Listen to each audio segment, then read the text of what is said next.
একটা নিয়ম কি ভারতীয় ফুটবলের ভবিষ্যৎ পাল্টে দিতে পারে? এই মুহূর্তে ভারতীয় ফুটবলের সবচেয়ে বড় বিতর্কের নাম ওসিআই পিআইও রুল। কেউ বলছে এটা ইন্ডিয়ান ফুটবলের জন্য গেম চেঞ্জার, কেউ বলছে যে এটা ধনী ক্লাবগুলোকে আরও শক্তিশালী করবে, আবার কেউ বলছে যে এর ফলে ভারতীয় ফুটবলাররাই সবচেয়ে বেশি ক্ষতিগ্রস্ত হবে। কিন্তু আসল প্রশ্ন হলো যে এই ওসিআই রুলটা আসলে কি? কেন 14টা ক্লাবের আইএসএল ক্লাবের মধ্যে বেশিরভাগ ক্লাব এর বিরুদ্ধে? অন্যদিকে মোহনবাগান আর ইস্টবেঙ্গলের মতো ক্লাব কেন এটাকে সমর্থন করছে? আর যাদের জন্য এত আলোচনা, সেই ওসিআই প্লেয়াররাই বা আসলে কারা? আজকের ভিডিওতে আমি পুরো বিষয়টা তোমাদের একদম সহজ ভাষায় বোঝাবো। আর ভিডিও শেষে আমি একটা ইন্টারেস্টিং প্রশ্নের উত্তর তোমাদের দেব, যে ওসিআই প্লেয়ারদের আইএসএল এ আনা বেশি জরুরি নাকি শুধু ভারতীয় জাতীয় দলে খেলানোটাই সবচেয়ে বেশি লাভজনক। ভিডিওটা শেষ পর্যন্ত দেখো, কারণ শেষের সিদ্ধান্তটা হয়তো তোমারই পুরো ধারণাটাই বদলে দিতে পারে। ধরো একজন ফুটবলার ইংল্যান্ডে জন্মেছে, সেখানে বড় হয়েছে, সেখানে খেলছে, কিন্তু তার মা বাবা দিদা বা দাদু ভারতীয়, তাহলে সে কিন্তু ভারতীয় বংশোদ্ভূত। এই ধরনের অনেক খেলোয়াড়দের কাছেই থাকে ওসিআই কার্ড। এই ওসিআই মানে হচ্ছে ওভারসিজ সিটিজেন অফ ইন্ডিয়া, অর্থাৎ তারা পুরোপুরি ভারতীয় নাগরিক নয়, কিন্তু ভারতের সাথে তাদের পারিবারিক সম্পর্ক রয়েছে। এখন এআইএফএফ একটা নতুন পরিকল্পনা নিয়ে এসেছে, যেটাকে সবাই 3+1 রুল বলে আলোচনা করছে। আগের আইএসএল ক্লাবগুলো সাধারণত 4 জন বিদেশি ফুটবলার মাঠে নামাতে পারত, কিন্তু নতুন প্রস্তাবে বলা হচ্ছে যে 3 জন বিদেশি প্লাস 1 জন ওসিআই প্লেয়ার, মানে বিদেশিদের একটা জায়গা বিশেষভাবে ওসিআই প্লেয়ারদের জন্য রাখা হবে। শুনতে কিন্তু ভালোই লাগছে, তাহলে এত বিতর্কই বা কেন? কারণ এআইএফএফ আর ক্লাবগুলো এই নিয়মকে সম্পূর্ণ আলাদাভাবে দেখছে, আর এখান থেকে শুরু হচ্ছে আসল গল্পটা। এআইএফএফ এর চিন্তাধারা খুব সহজ।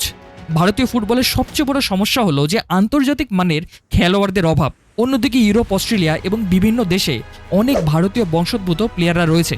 তাদের মধ্যে অনেকেই এমন লিগে খেলছে যেগুলোর মান এই আইএসএল এর থেকে অনেক উঁচুতে। সেই জন্য এএফএফ মনে করছে যদি এই খেলোয়াড়দের ভারতীয় ফুটবলের সাথে যুক্ত করা যায়, তাহলে আইএসএল এর মান বাড়বে, ভারতীয় খেলোয়াড়রা আরও ভালো কম্পিটিশন পাবে। আর ভবিষ্যতে যদি স্পোর্টিং পাসপোর্টের মতো কোনো ব্যবস্থা আসে, তাহলে এদের মধ্যে অনেকেই ভারতের জাতীয় দলের জন্য খেলতে পারবে। শুনে তো মনে হচ্ছে যে দারুণ পরিকল্পনা। তাহলে সব ক্লাব খুশি নয় কেন? এইখানে আসছে টাকার বিষয়টা। ধরো পুরো মার্কেটে মাত্র 15 থেকে 20 জন ভালো ওসিআই ফুটবলার রয়েছে, কিন্তু 14টা ক্লাবই তাদের কিনতে চাইছে। তার ফল কি হবে? সেই প্লেয়ারগুলো ভ্যালু অনেকটাই বেড়ে যাবে। রিপোর্ট অনুযায়ী একজন ওসিআই ফুটবলার ইতিমধ্যেই প্রায় 5 কোটি টাকার দাবি করেছে। এখন তোমরাই ভাবো, যদি নিয়ম অনুযায়ী ওসিআই খেলানো বাধ্যতামূলক হয়, তাহলে ক্লাবগুলোর কাছে কোনো বিকল্পই থাকবে না, তাদের কিনতেই হবে। ফলে শুরু হবে বিডিং ওয়ার, আর সবচেয়ে বেশি ক্ষতিগ্রস্ত হবে ছোট বাজেটের ক্লাবগুলো। এই কারণেই বেশিরভাগ আইএসএল ক্লাব এই প্রপোজালটাকে সাপোর্টই করছে না। তাহলে মোহনবাগানের ইস্টবেঙ্গলই বা কেন সমর্থন করছে? কারণ পুরো বিষয়টা শুধু ফুটবল নয়, বাজেট। বড় ক্লাবগুলোর কাছেই বেশি টাকা, বিগ স্পন্সর আছে, তারা সহজে প্রিমিয়াম ওসিআই প্লেয়ার সাইন করতে পারে। কিন্তু যেখানে ছোট ক্লাব 2 থেকে 3 কোটি টাকার বেশি দিতে পারবে না, সেখানে বড় ক্লাব 5 থেকে 6 কোটি টাকাও অনায়াসে দিতে পারে। ফলে এই নিয়ম চালু হলে বড় ক্লাবগুলো আরও শক্তিশালী হয়ে উঠতে পারে এবং লিগের যে কম্পিটিশন, সেটার ব্যালেন্স কিন্তু নষ্ট হয়ে যেতে পারে। তবে আসল সমস্যা কি ওসিআই নাকি 3+1 রুল? এইখানে একটা গুরুত্বপূর্ণ বিষয় রয়েছে। বেশিরভাগ ক্লাব কিন্তু ওসিআই প্লেয়ারদের বিরুদ্ধে নয়, তারা এই ম্যান্ডেটারি নিয়মের বিরুদ্ধে। তাদের বক্তব্য সোজা, যে ওসিআই প্লেয়াররা আসুক, কিন্তু বিদেশি কোটার একটা জায়গা তারা কেনই বা নেবে? ওসিআইকে যদি ভারতীয় প্লেয়ারদের মতোই ধরা হয়, তাহলে তো সমস্যা কমে যাওয়ার কথা। কিন্তু বর্তমান প্রস্তাবে ওসিআইকে কার্যত বিদেশি কোটার মধ্যেই ধরা হচ্ছে, এবং সেখানেই তৈরি হচ্ছে মূল দ্বন্দ্ব।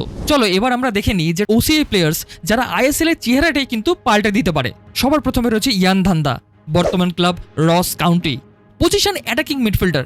এই তালিকায় সবচেয়ে বড় নাম সম্ভবত তিনি। দারুণ ভিশন, ক্রিয়েটিভ পাসিং, দুর্দান্ত সেট পিস এবং ম্যাচ কন্ট্রোল করার ক্ষমতা অসাধারণ। শোনা যাচ্ছে তার সম্ভাব্য স্যালারি 4 থেকে 6 কোটি টাকার মধ্যে হতে পারে। লিস্টের দ্বিতীয় নাম Danny Batth, position centre back. English ফুটবলে বহু বছরের অভিজ্ঞতা রয়েছে এবং তার সবচেয়ে বড় শক্তি লিডারশিপ, পজিশনিং এবং এরিয়াল এবিলিটি।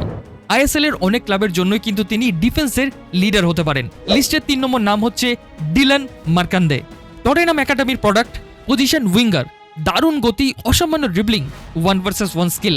এই ধরনের ফুটবলার আইএসএল এ এলে অনেক ডিফেন্ডারদের জন্য সমস্যা তৈরি হতে পারে।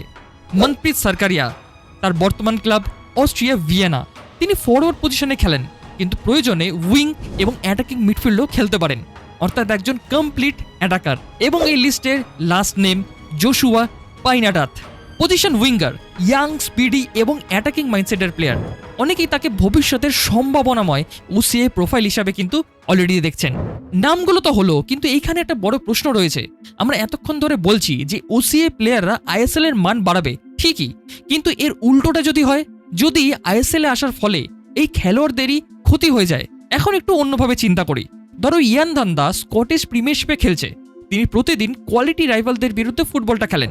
High speed, tactical pressing, complex tactical challenge. এখন যদি সে আইএসএল এ আসে, অনেকের মতে চারপাশে কম্পিটিশনের মান কিন্তু কমে যেতে পারে। আর ফুটবলের একটা গুরুত্বপূর্ণ নিয়ম হচ্ছে যে তুমি প্রতিদিন যে লেভেলের ফুটবলটা খেলো, ধীরে ধীরে কিন্তু তুমি সেই লেভেলের সাথেই অ্যাডাপ্ট করতে থাকো। আমরা এরকম উদাহরণ আগেও দেখেছি। অনেক বিদেশি তারকা ভারতে এসে প্রথম বছর দুর্দান্ত ফুটবল খেলেছেন, কিন্তু সময়ের সঙ্গে সঙ্গে আগের সেই ধার তারা হারিয়ে ফেলেছে। কারণ পরিবেশ, কম্পিটিশন, ট্রেনিং সবকিছু পাল্টে যায়। ফুটবলের উন্নতি শুধু ম্যাচ খেলে কিন্তু হয় না, প্রতিদিন তুমি যাদের সাথে প্র্যাকটিস করছো তারাও তোমাকে কিন্তু অনেক উন্নত করে। তাহলে সমাধান কি? হয়তো সবচেয়ে বড় লাভ আইএসএল এ নয়, জাতীয় দলে। তোমরা একবার ভাবো, যদি এই খেলোয়াড়রা সারা বছর ইউরোপের হাই স্ট্যান্ডার্ডে লিগে খেলতে থাকে, স্কটল্যান্ড, ইংল্যান্ড, অস্ট্রিয়ায়, তাহলে তাদের মানও কিন্তু বজায় থাকবে, তাদের কোয়ালিটি কিন্তু বজায় থাকবে। আবার ভারতও তাতে লাভবান হবে, কারণ আন্তর্জাতিক ম্যাচে তারা ভারতের হয়ে খেলতে পারবে। মানে ভারত পাবে ইউরোপিয়ান লেভেলের ফুটবলার, সাথে সেই খেলোয়াড়দের কোয়ালিটি ডাউন হওয়ার ঝুঁকিও থাকবে না। বিশ্বের অনেক দেশই এই মডেল ব্যবহার করে। তাদের জাতীয় দলে অনেক খেলোয়াড় দেশের লিগেই খেলে না, কিন্তু দেশের হয়ে আন্তর্জাতিক ফুটবল খেলে, ফলে দুদিকেই তারা লাভবান হয়। তবে অন্যদিকেও কিন্তু আছে। ওসিআই প্লেয়াররা আইএসএল এলে ভারতীয় তরুণ ফুটবলাররা তাদের সঙ্গে প্রতিদিন অনুশীলন করতে পারবে, তাদের কাছ থেকে শিখতে পারবে, ড্রেসিং রুম কালচার বদলাবে, পেশাদারিত্ব বাড়বে। তাই বিষয়টা পুরোপুরি ঠিক বা ভুলের নয়, দুই দিকেই কিন্তু শক্তিশালী যুক্তি রয়েছে। তাহলে ওসিআই রুল ভালো নাকি খারাপ? দেখো, আমার মতে ওসিআই প্লেয়ার নিজে কোনো সমস্যা নয়, কিন্তু বরং তারা ভারতীয় ফুটবলের জন্য একটা বড় সুযোগ। সমস্যা হচ্ছে যে রুলের স্ট্রাকচারটা। যদি পরিকল্পনা ঠিক থাকে তাহলে আইএসএল এর মান কিন্তু বাড়বেই, ভারতীয় দল আরও শক্তিশালী হবে, ভারতীয় খেলোয়াড়রা উন্নতি করবে। কিন্তু যদি শুধু বাধ্যতামূলক নিয়ম চাপিয়ে দেওয়া হয়, তাহলে যে ছোট বাজেটের ক্লাবগুলো তারা কিন্তু ক্ষতিগ্রস্ত হতে পারে এবং নতুন আরও সমস্যা কিন্তু তৈরি হতে পারে।